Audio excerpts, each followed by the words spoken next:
Hello everyone. Well, we found our next destination. We are in the mountains in the middle of nowhere in basically in West Virginia, and we stumbled upon something that sounds quite amazing, and we're going to go on a tour shortly.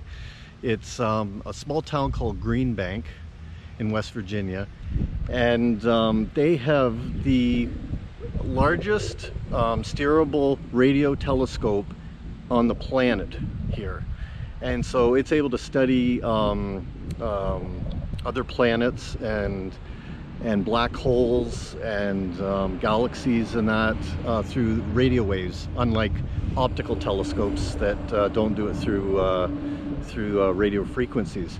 So apparently this whole area has a radio-free zone, which I've never heard of. The mountains naturally basically create, or deflect a lot of radio waves and that, but they do not allow, like, there's no cell coverage here or anything. They've shut everything down so it doesn't interfere with the telescope. So this thing is massive, and we're going to be going on a tour shortly, so stick around and we'll show you some more. Okay, here we are. There's the Green Bank telescope.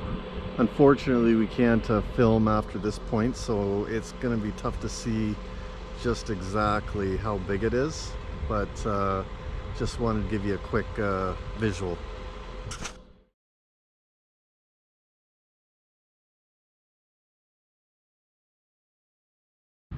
Hello again. Well, we just went on our tour. Unfortunately, very disappointed that we could only take video and photos from quite a distance, so I don't think I really got a very good image of what to give you an idea of what it was like, but it was absolutely impressive. Apparently the thing is 500 feet tall, it weighs 17 million pounds, and it took 10 years to build. And basically the dish itself is big enough to fit 2 football fields inside, so you can just imagine the size of this thing. So if you ever get a chance to go and see it, it is well worthwhile for the $6 admission fee. Very impressive. Yes, it was incredible. So anyhow, we got to go look for somewhere to stay tonight. We'll talk to you soon. Well, we found a place to park for the night. It's just beautiful here.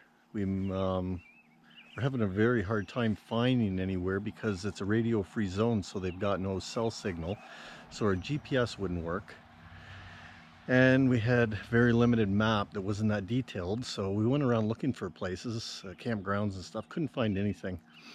Anyhow, luck would have it, we pulled up to a guy who was cutting his grass and told him we were lost, and he offered us his driveway for the night, which was, wow, so incredibly generous, and we're very, very grateful for people like that.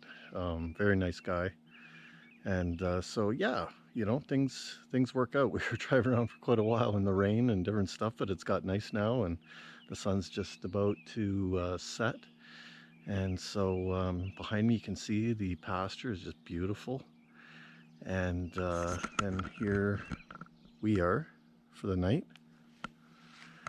And yeah, so it's like I say, just up the road from where we are going to go, hopefully on another little adventure tomorrow morning. We'll see how that goes, but we're just getting supper ready right now, and yeah, I just want to show you the vistas, what we're looking out over for the night. Definitely better than any campground could offer, that's for sure. And here it is.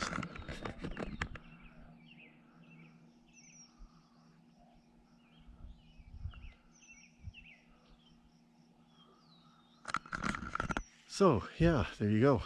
Doesn't get a whole lot better than that, does it? Anyhow, yeah, we got another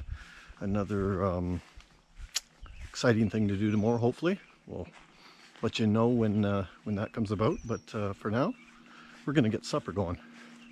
Talk to you later.